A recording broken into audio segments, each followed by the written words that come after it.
कुरुक्षेत्र का मैदान तैयार था। कल युद्ध शुरू होना था। लाखों सैनिक सो चुके थे। लेकिन उस रात कृष्ण किसी से मिलने निकले। चुपके से, अकेले वो गए कर्ण के पास। कर्ण अकेला बैठा था, आकाश देख रहा था। कृष्ण को देखकर चौंका नहीं, जैसे जानता था कि वो आएंगे। कृष्ण बैठ गए उसके पास और सीधे बोले, कर्ण, मैं तुम्हें एक सच बताने आया हूं, वो सच जो तुम्हारी पूरी जिंदगी बदल सकता है। कृष्ण ने कहा, तुम सूत पुत्र नहीं हो, तुम कुंती के पहले पुत्र हो, तुम पांडवों के सबसे बड़े भाई हो।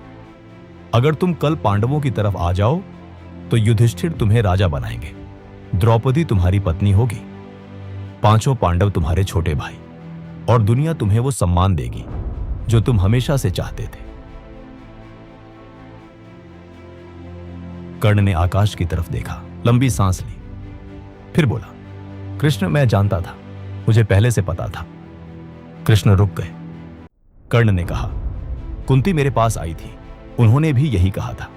लेकिन कृष्ण, जब मुझे सम्मान की जरूरत थी तब कोई नहीं आया। जब द्रौपदी के स्वयंवर में मुझे अपमानित किया गया, कोई नहीं बोला।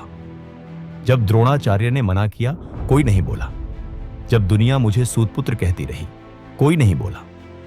सिर्फ एक इंसान था जिसने मुझे इंसान की तरह देखा, दुर्योधन। उसने मेरे साथ खड़े होकर मुझे राजा बनाया। और आज जब उसका सब कुछ दांव पर है, तुम चाहते हो कि मैं उसे छोड़ दूं?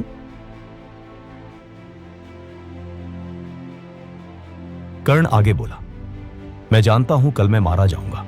मैं जानता हूं अर्जुन मुझसे ताकतवर नहीं, लेकिन मेरा श्राप मुझे कमजोर कर देगा। मैं जानता हूं यह युद्ध पांडव जीतेंगे, लेकिन कृष्ण, कुछ चीजें जीत से बड़ी होती हैं, वफादारी उनमें से एक है।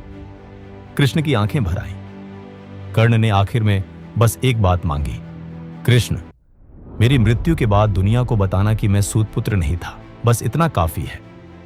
कृष्ण उठे, कर्ण के कंधे पर हाथ रखा और चले गए।